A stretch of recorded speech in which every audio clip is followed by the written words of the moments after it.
Good evening and welcome to tonight's Common Council meeting for October 11th, 2022. Clerk will call the roll, please. Odekirk. Hanson. Present. Matstra. Here. Gilson. Here. Hildebrand. Here. Wilson. Here. Shilsky. Nelson. Here. Let the record show we have a quorum. Next is the pledge. Please stand. I pledge allegiance to the flag of the United States of America and to the republic for which it stands, one nation, under God, indivisible, with liberty and justice for all.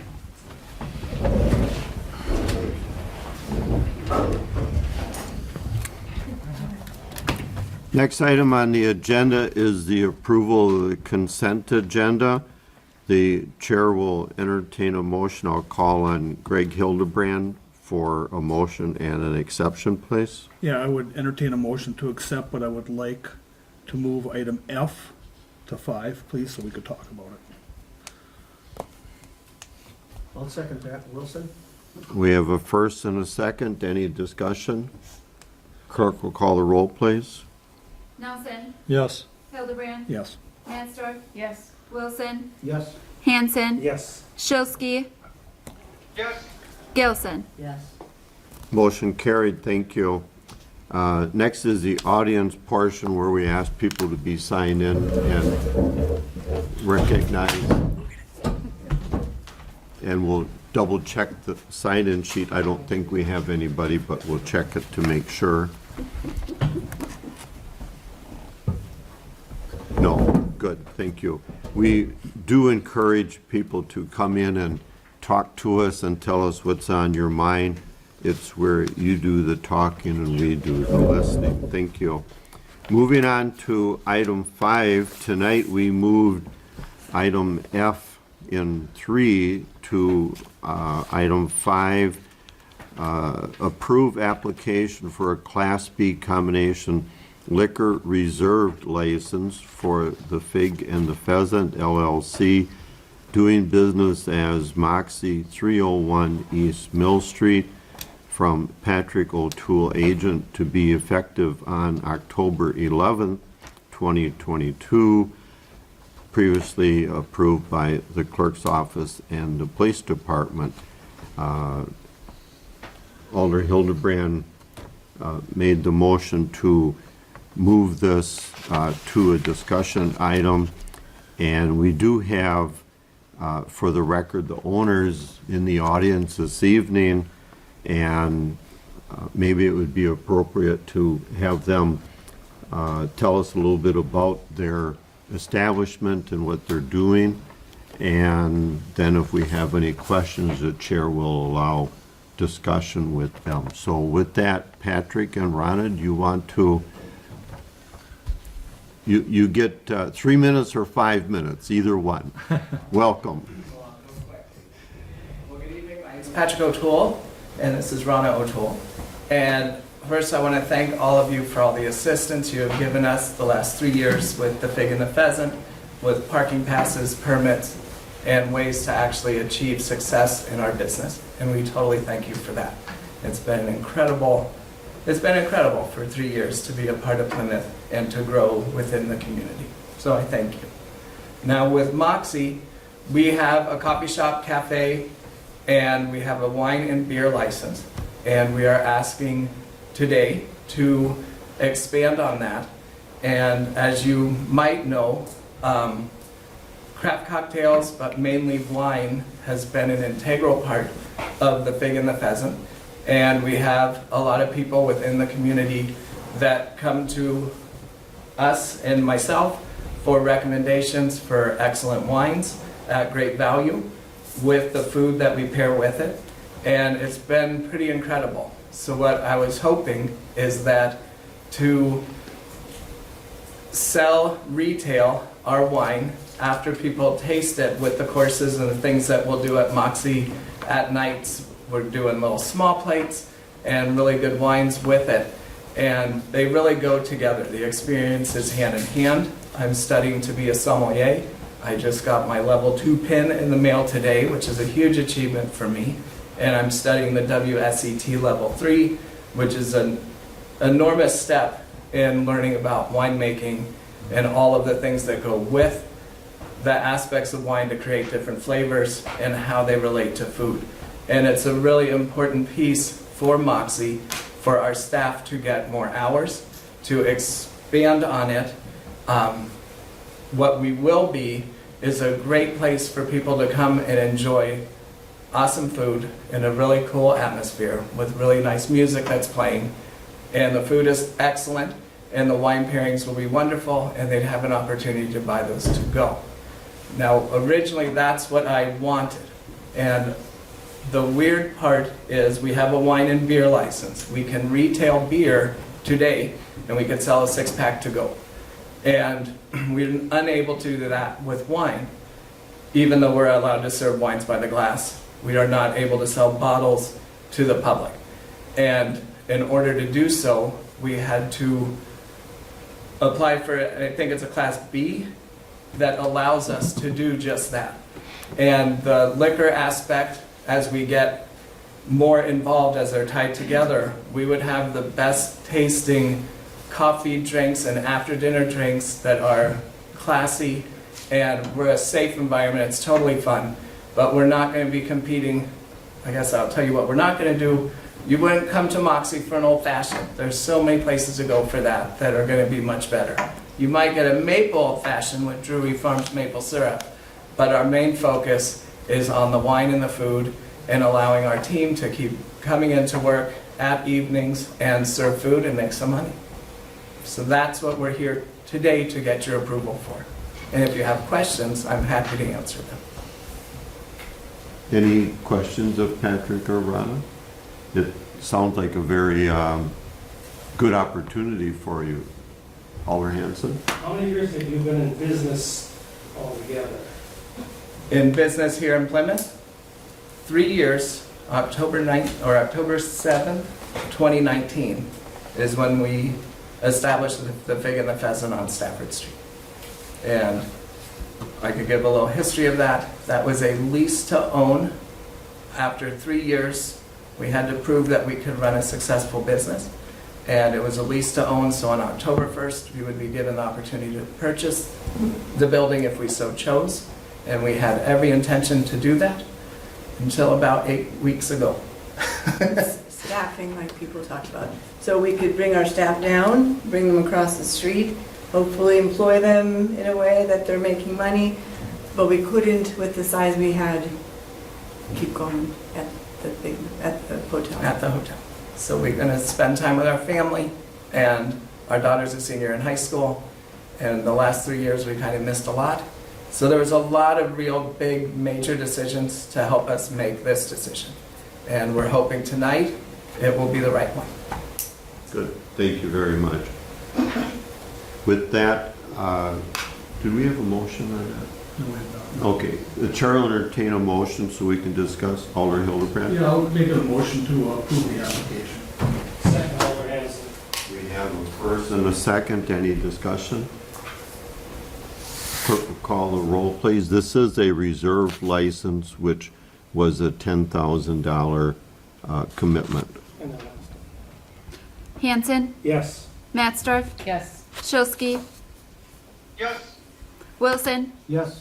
Gilson, Yes. Nelson, Yes. Hildebrand. Yes. Motion carried. Thank you. Thank you very much. Good luck. Best wishes. Appreciate you coming in. Moving on to item 6, new business. TID presentation, financial update from Ehlers. I'll call in our city administrator, utility manager, Tim Blakesley, for introductions. Tim? Sure. So tonight, Phil Costin is here from Ehlers. He's going to give a brief TID financing 101 as a reminder for the council. A focus on TID 4, which is going to be closing shortly, and then a brief update on levy limits and the expenditure restraint program. There is in your packet a map of our TID district, so that can give you a bit of reference on location. But without that, I'm going to turn it over to Phil. Thank you. Great, thank you. Everybody hear me okay? All right, a lot of new faces here. I've been around a long time. I had no gray hair when I started coming here, so, not that you all did that to me, I have two at home that did that to me. I do have a few extra copies, does anybody want a hard copy of the information? You all have it, okay, I'll leave it here for anyone else. And I understand it's kind of on the screen for the public and for the audience. So as Tim indicated, we've been kind of talking about doing this for quite some time. With the change in staff, we've kind of paused it and wanted to make sure that we were kind of in sync with current staff as it became time to start really talking about impacts of TID closures and what TIF is. And then adding to that, it's budget time, so we have things like levy limits and expenditure restraint that we wanted to talk a little bit about as well. So don't be scared by 24 pages, but there are 24 pages here to talk about. So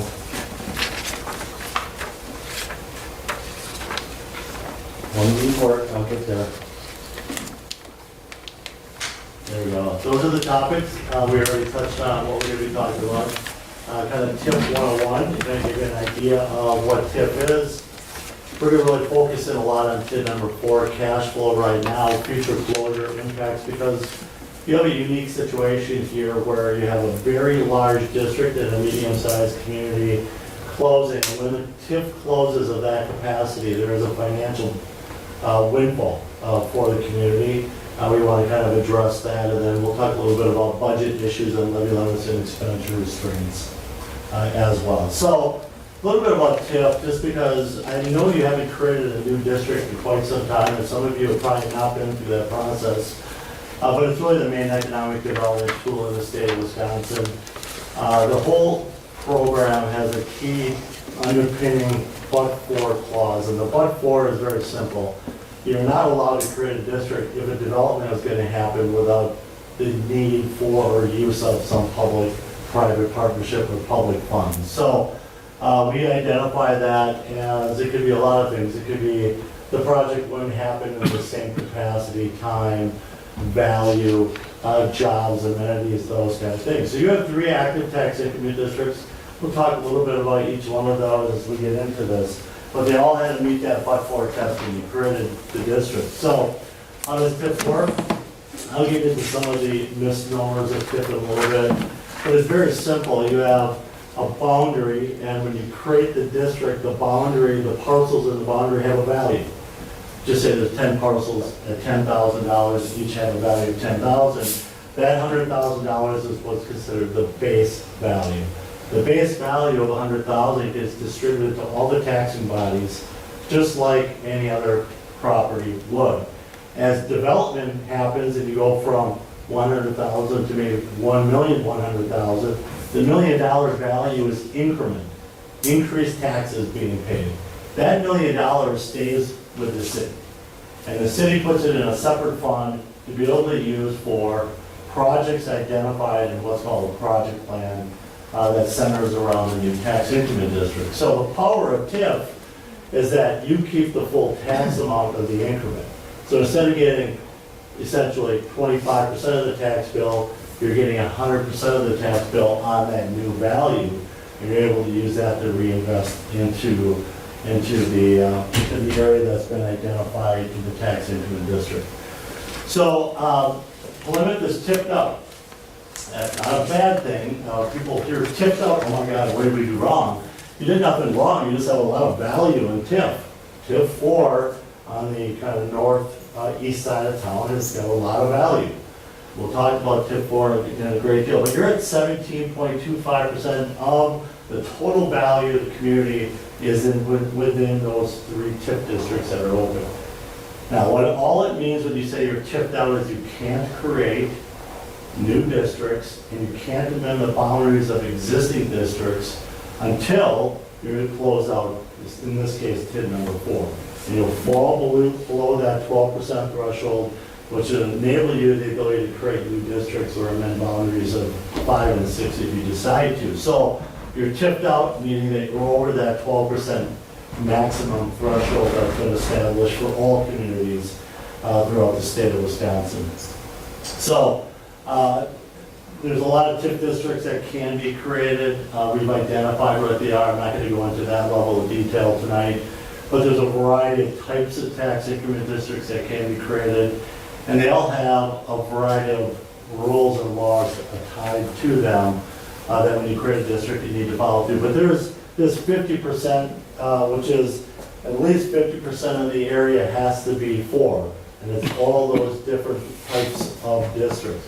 50% for blight or rehab, 50% for industrial, 50% for some type of mixed use. So we have to meet these different thresholds when it comes to tax increment districts. Along with that, every type of district has a maximum life and a maximum expenditure period. Why is that important? You're running up against your maximum life in TID number 4, meaning you're going to have to close that district out soon. And you're running up against your maximum expenditure period in TID number 5, meaning you have to spend dollars within that expenditure period. We've been talking about the expenditure period of TID number 5 and wrapping up some capital projects. So these are critical in your case because you have more mature TIFs that are out there. But you're bumping up against some of these maximum lives, which are going to then require that you close out the districts at some point in time. So what are eligible projects? So when we define the boundary, we write a project plan, and we identify these are all the projects in the project plan that are going to be paid for out of this new taxes, this fund that is created through the new increment. These are all the kind of things you can do within tax increment district, public works, normal water, sewer, street, stormwater, those kind of things. You can assemble property and essentially provide that as an incentive. Pay for some professional service costs, some administrative costs. You can relocate business and or individuals in some cases. And you can pay for the prorated cost of utility infrastructure. Where we get into nuances if you have other funding sources for the utilities, such as perhaps you collect an impact fee, you can't double dip. Cash grants to developers, you've done that in multiple cases in these districts. And you can actually do projects within a half mile of the district as long as they tie back to something that's improving in the district. So think like a business park being improved, and then you have a major thoroughfare coming in and the truck traffic is wearing that out. Even though it's outside the boundaries of the district, you could still improve that road. That'd be an example of what you can do. Prohibitive costs, these are really important. I hear this all the time from people. Can't we build a new park with that TIF fund that we have? Can't we add on to the fire department? You know, these are really restrictive.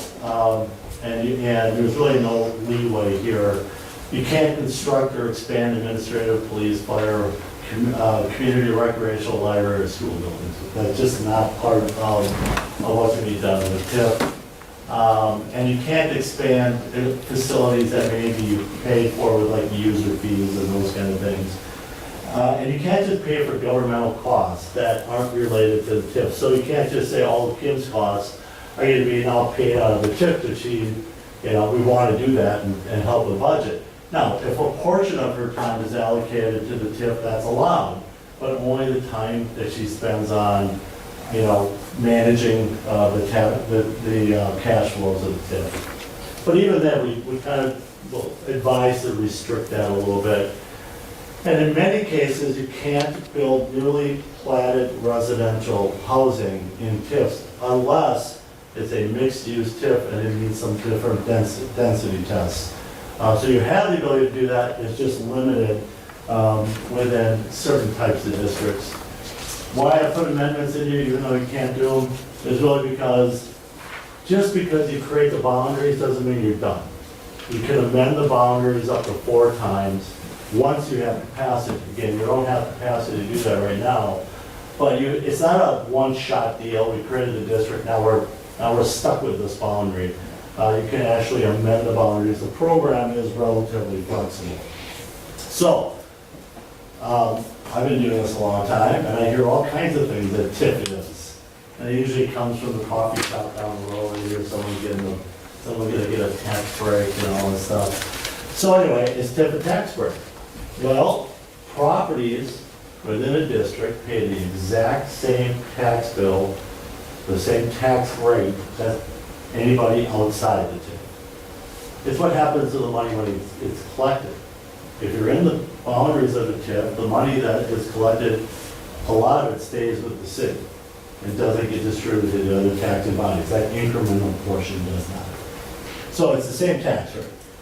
Is TIF only for blight? Well, no. The TIF law was created back in 1976, and back when it was created, there were a variety of opportunities. Industrial was part of it, blight and rehab. But the law has expanded, and it's become a little more useful, I'll call it, to address other needs in communities such as redevelopment and housing and some of those kind of things. Does the TIF change the zoning for property? No, not automatically. However, as you can imagine, you create a district and you're looking for growth and development. In many cases, it's vacant land, or it's land that's being converted to something else. So many times we do see zoning change. That has got to be spelled out in the project plan. So we have to know that going in. Here's a great one. Does TIF make it easier for municipalities to use eminent domain? No. This is not a precursor to taking somebody's property. You still go through the normal process to acquire property. So it's not a precursor to doing so. So in your case, in multiple cases, in TID number 4, you have a variety of developments that have occurred in TID number 4, including, I used to probably know more than I do now. Sartori was one.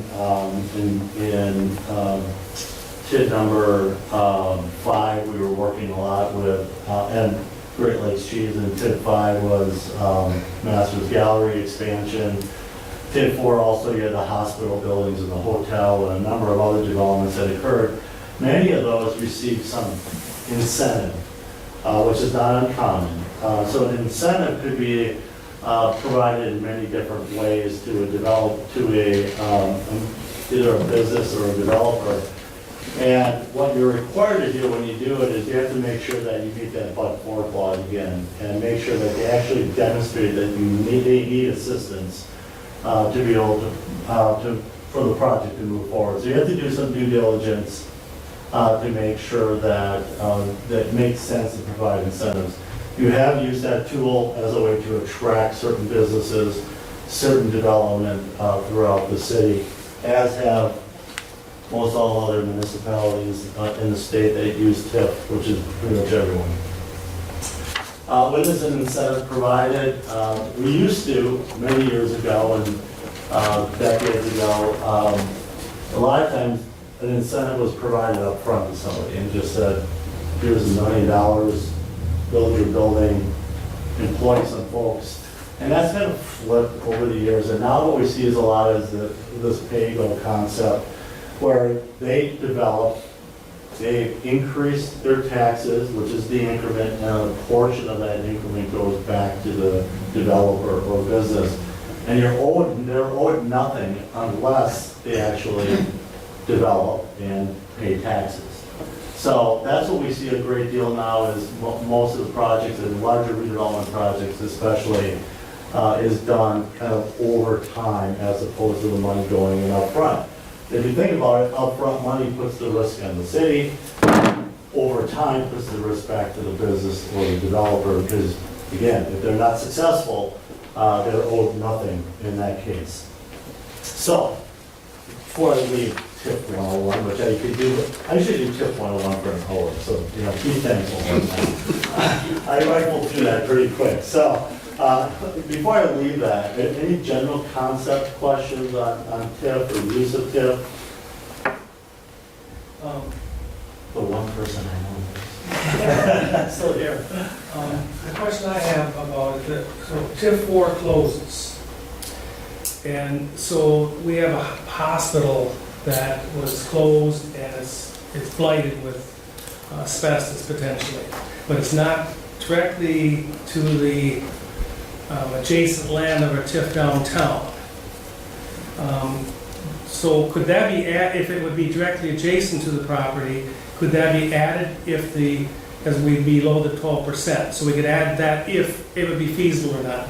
So that potentially could be added in a TIF Yeah. 5 or whatever it is, the one downtown, I can't remember which one it was.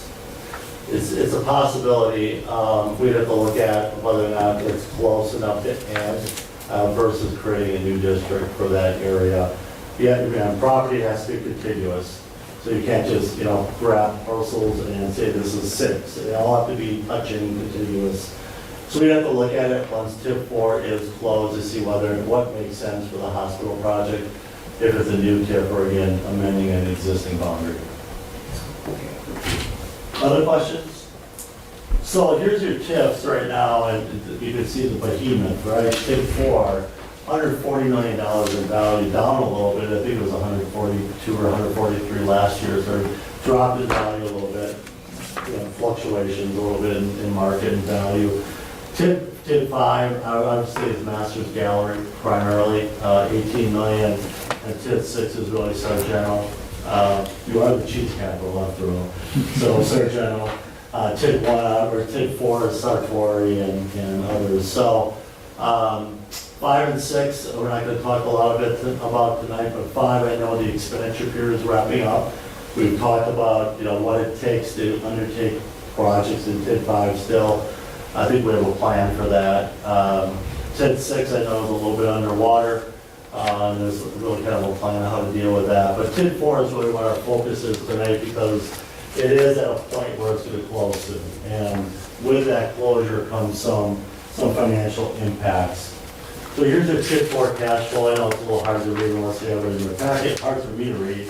But what it comes down to is we working with Kim, we wanted to make sure that our numbers really tied out with what's been the accounting for TIF number 4 as well. And what we're showing is that in 2023 year end, you'll still be in the situation where you have some outstanding obligations still that would not fully be paid off unless you collect revenue in 24. So there's approaches to deal with this. So what I'm really saying is in 2024, that would be the last revenue year collected in TIF number 4. And if you do it close in 24, then in 20, that'll impact budget year 25. And we'll talk about different options that we ran in a little bit. But this is close to closing in 23. It's not quite there. So there'll be a 24 closure. And I'll show you the impacts of that closure in a little bit. So what's going to happen, we have 2 different options that we had kind of put together for when you close TIF number 4. So the first option is, very simply, no affordable housing extension. The other one is with an affordable housing extension. So a number of years back, the Department of Revenue came with an option to create, for municipalities to create a fund for affordable housing out of closing tax increment districts. It's simple.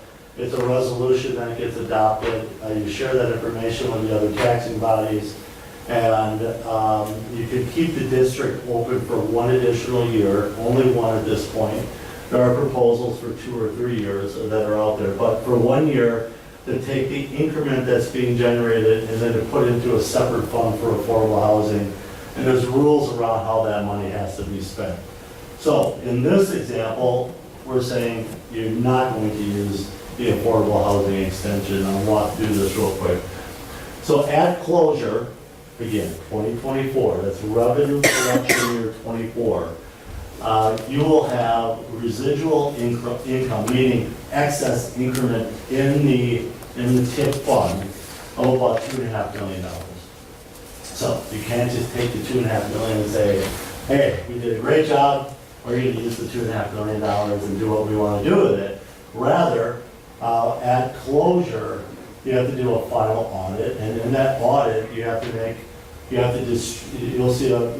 distribute the funds to all the taxing bodies, the excess increment.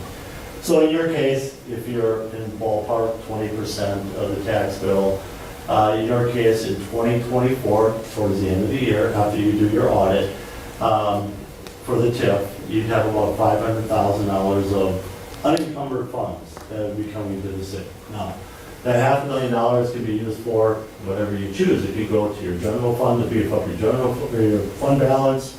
It could go to an equipment replacement fund. It could be used for a one-time capital expenditure. It could be used for whatever you choose.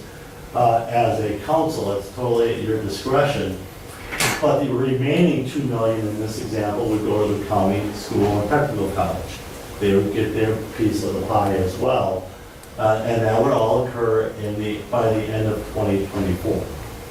Okay, so that's the first impact. The second impact is that closure will have a positive impact on the city's 2025 budget because there is a provision under levy limits that allows you an additional adjustment to levy limits above and beyond net new construction. So right now, you're able to grow your budget by net new construction, and that's it, by municipality. So if you're at 1% or 2%, that's what you're able to grow your budget. In this case, you're gonna have, estimated by me at this point, a levy limit adjustment of about 8.78%, which is $367,000, that would come back and be available in your 2025 budget, along with net new construction, which may be 30, 40,000 typically. So total maybe around $400,000. The key here is it's use it or lose it. So in that year, when you have that adjustment, if you don't take the full amount that's allowed, it goes away forever. And that's really critical to a municipality, the ability to kind of grow budget over time. It's what we call base building. So when you add the $367,000, if you take that full amount of the budget onto your levy, then the following year, you're building off of that new base. You're building up from that. If you don't take it, it doesn't come back the following year, you lose it. So you really lose the biggest benefit of closing a TIF.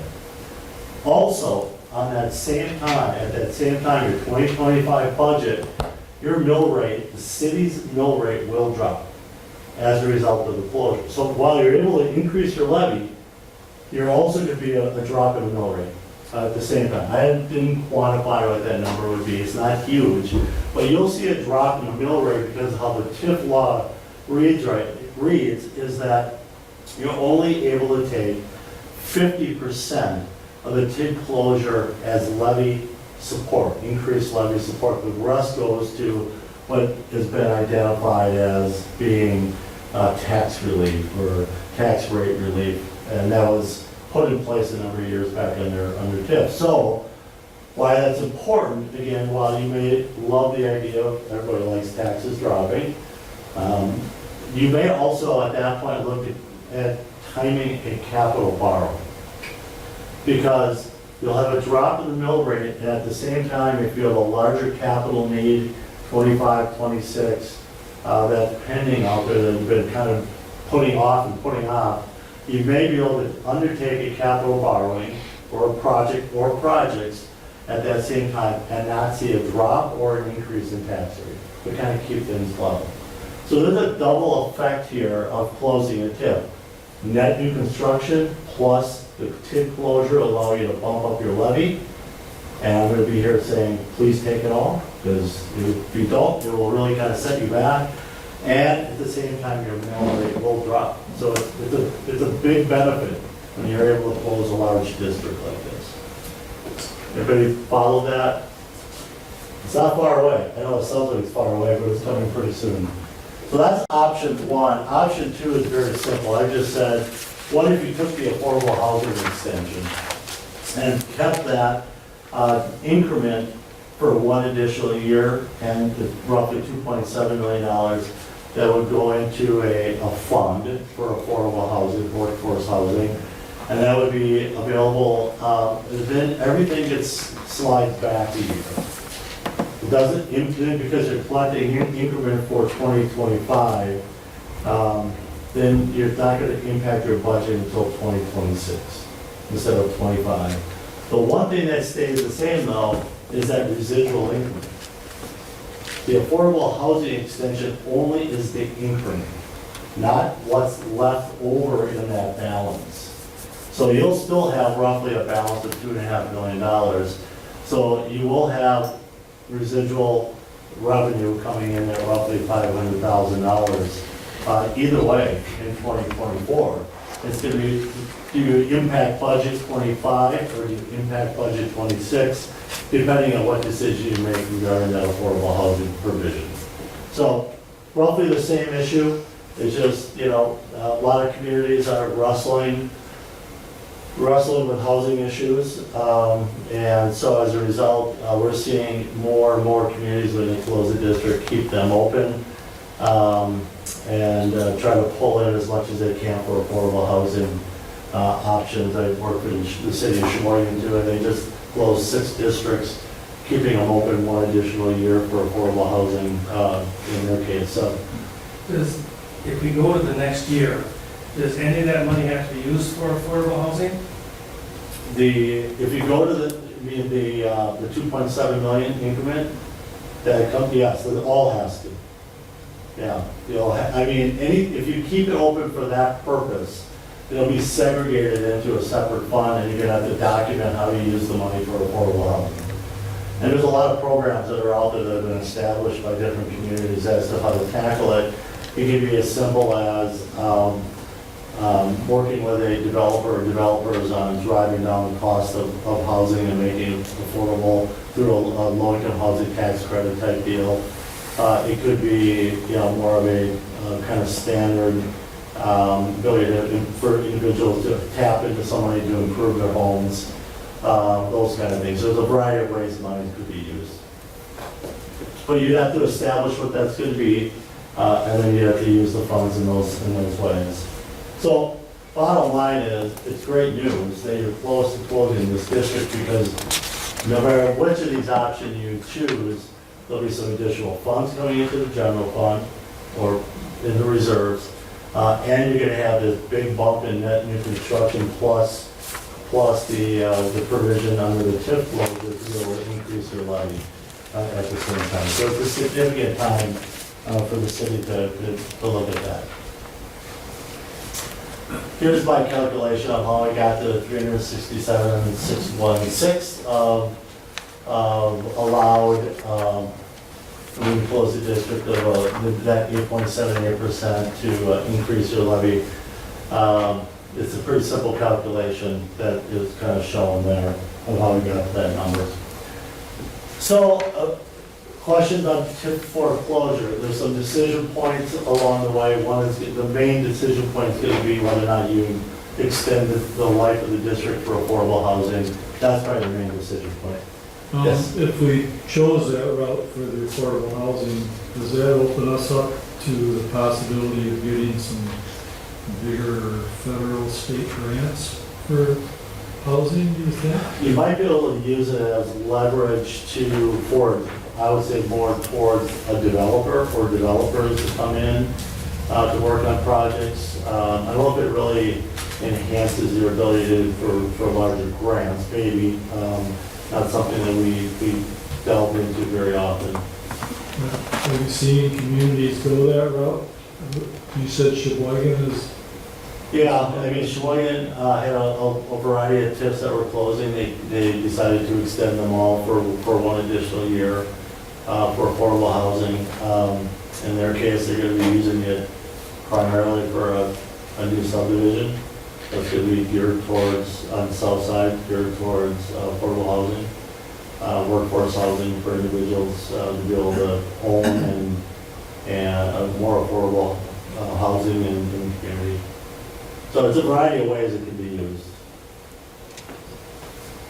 So at the same time you're closing TIF 4, you're still under what's called levy limits, and you're still under what's called expenditure restraint. And there are 2 programs that kind of go hand in hand, but they rub against each other a little bit, and you bump up against it in most years until this year.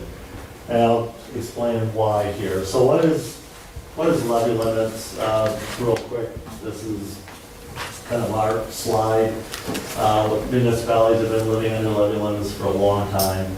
Now, in the darkened section, it's really saying the prior year's actual levy may be increased by a percentage equal to net new construction in the preceding year. In your case, it was 1.12%. So you're able to increase your budget by $47,000.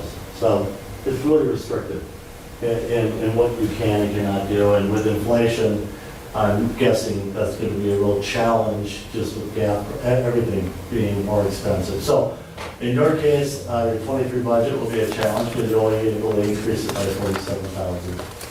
It's subject to a lot of different adjustments. There's about 15 to 17 adjustments, of which most are not applicable in most communities. But there is one that is pretty applicable, and that's adjustment E, and I'm going to talk about adjustment E in a little bit here.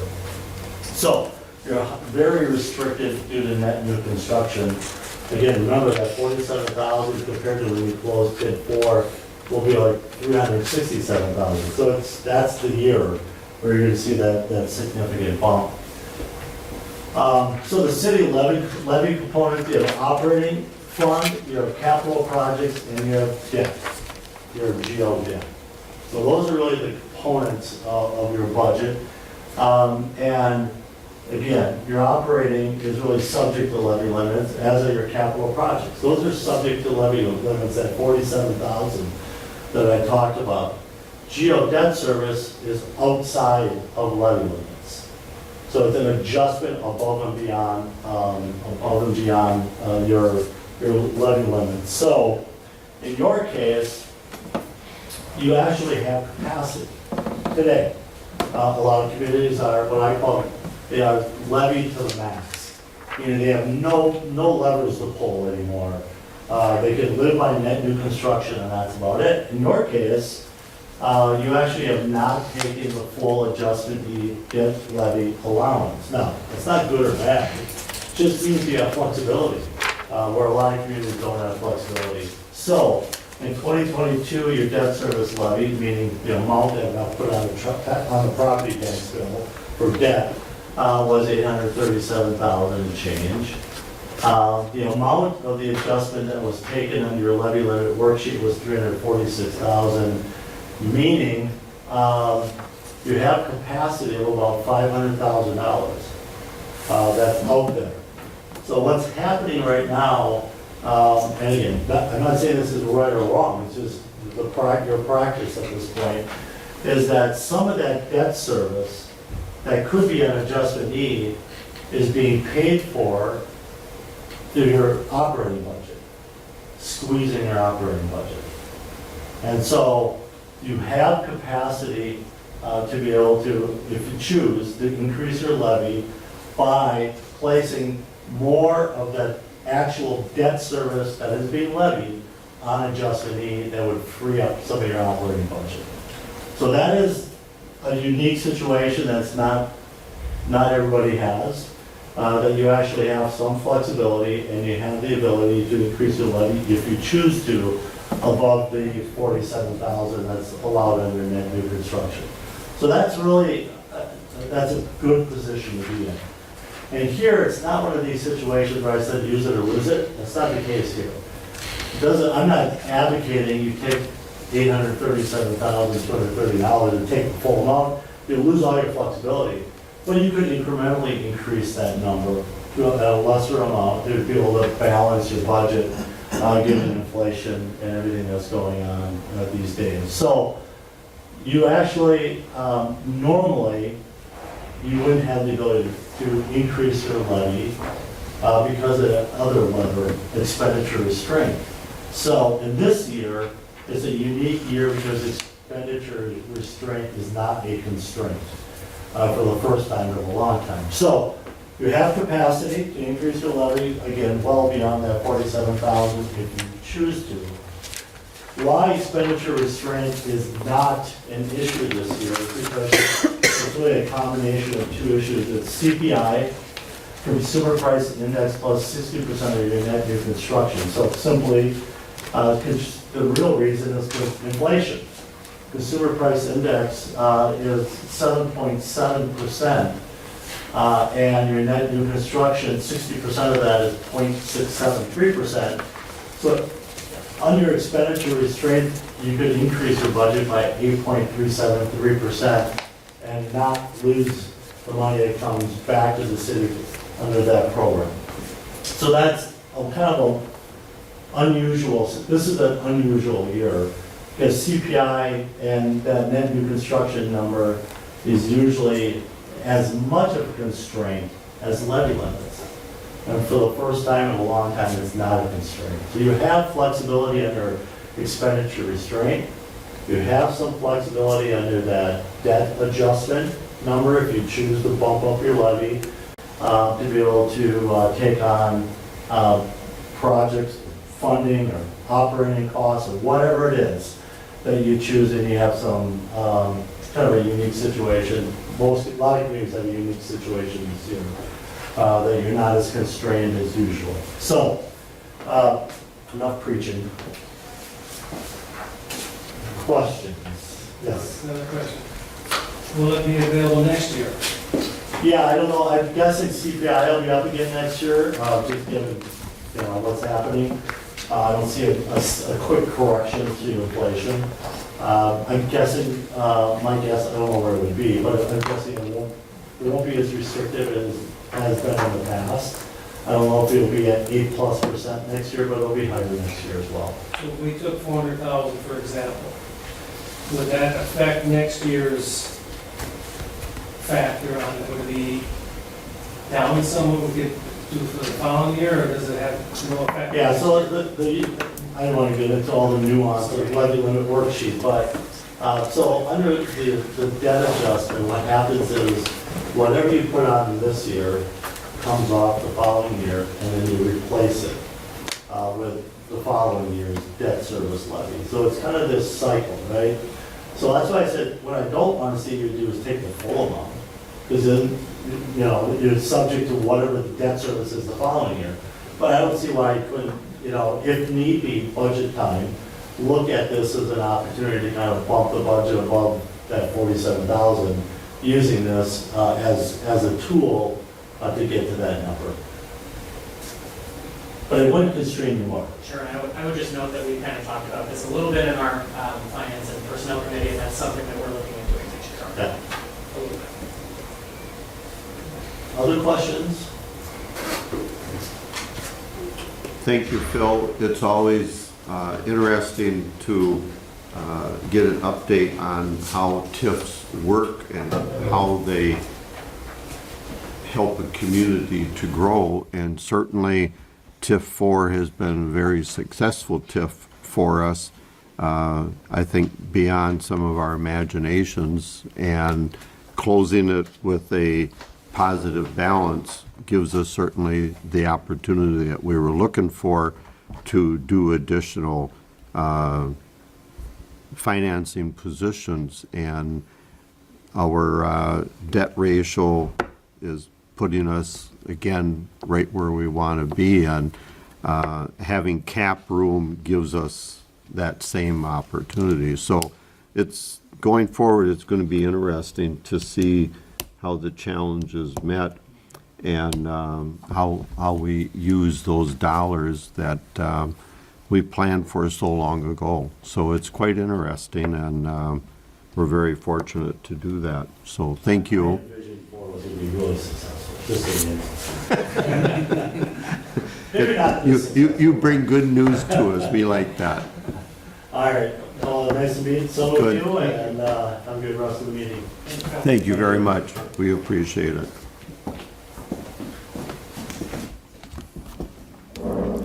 With that, moving on to item 6, Bravo, approval of permanent limited easement with estate of Gerald R. Thompson for Sheboygan County Trail Project. And tonight, Kathy Austin, our DPW Director and Engineer, will give us a short summary on that. Kathy. Sure. So a little bit of a history for the aldermen that weren't here. Back in 2018, former Administrator Jurgis had worked with Sheboygan County on doing two path bike path, pedestrian path extensions in the community. So this is using, Sheboygan County has federal funds that needed to be used, and there is 2 identified projects in Plymouth. So one of them is the Generations Trail, so that it'll actually connect Generations to the old Plank Road by 23.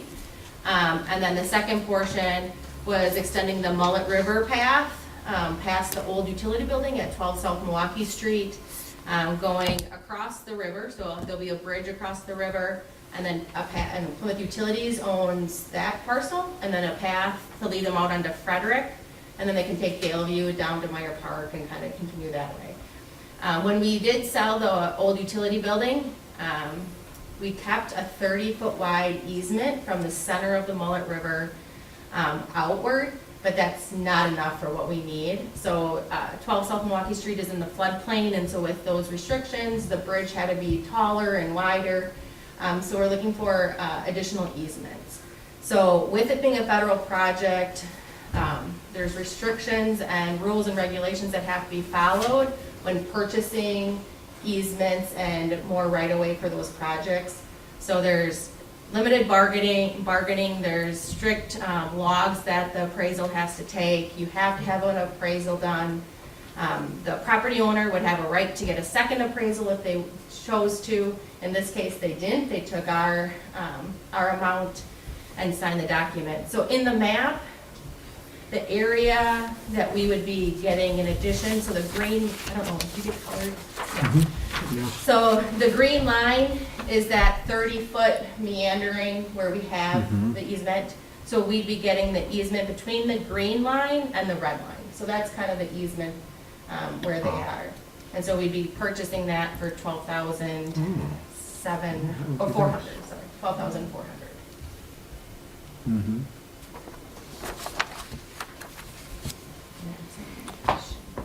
The Chair will entertain a motion so we can discuss. Thank you, Kathy. I move that we approve the easement. Wilson? Second, Nelson. In the amount of In the $12,400. amount of $12,400. We have a first and a second. Any discussion? Clerk will call the roll, please. Hildebrand, Yes. Nelson, Yes. Wilson, Yes. Matsdorf, yes. Gilson, Yes. Shilsky, Yes? Hanson. Yes. Motion carried. Thank you. We will note that that is coming out of our contingency fund, so we do have a balance in there for that. Thank you. Moving on to item C, agreement with Kapoor Engineering for design and engineering for 2023 road reconstruction project. Kathy, want to give us a short definition on that, and then we'll entertain a motion. Sure. For the 2023 street projects, through kind of the budget process that Kim was doing, and some refinancing that we did with the TID $5, it was showing that there's going to be a surplus of TID 5 funding in the amount of just over between $700,000 and $800,000. But that expenditure period, as kind of Phil had mentioned earlier, you have to obligate those funds by mid to late January next year. So we have to have the project designed, bid out, have a contractor on board in a very tight time frame. So again, it just kind of got brought up that there was going to be excess funds when we didn't think there was going to be. And so East Clifford is on that project plan that Phil had also talked about, was identified as a potential project, so it is in there. And so to kind of get the project going in this tight time frame, we have to be out for bid probably in December. So we got a contract with Kapoor to do the engineering work. Again, it's about a 10-week. They only have 10 weeks to do the whole project. And then in addition, so then Pony Lane was also added on there, just to wrap it together to get better pricing for the project. So Pony Lane is not in the TID, so that would be part of our capital plan, both on the utility and the city side.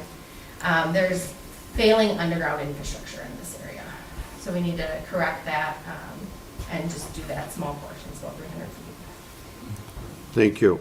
The Chair will entertain a motion so we can discuss. Also move that we approve the agreement with Kapoor Engineering for design and engineering. Second. Alder Hanson. We have a first and a second. Any discussion? Alder Hanson. I want to compliment our staff to put this in the TIF area and be in the top of the game and add a component to that, so good job. Any other comment? Clerk will call the roll, please. Gilson, Yes. Nelson, Yes. Hildebrand, Yes. Hanson, Yes. Matsdorf, Yes. Shilsky. Yep. Wilson. Yes. Motion carried, thank you. Item 7 is our closed session. We'll ask people to vacate the room.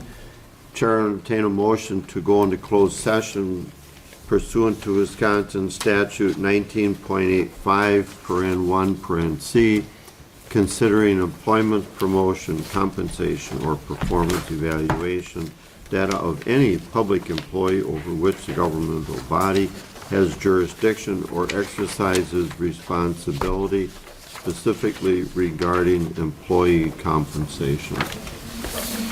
I move we go into closed session. Wilson? Okay, let the record show that we're now back in open session. Moving on to item 9, discussion of possible action on closed session. For the record, we will not be taking any action this evening. It will be incorporated in the budget that's adopted very shortly. So item 9 is not needed. Chair will entertain a motion to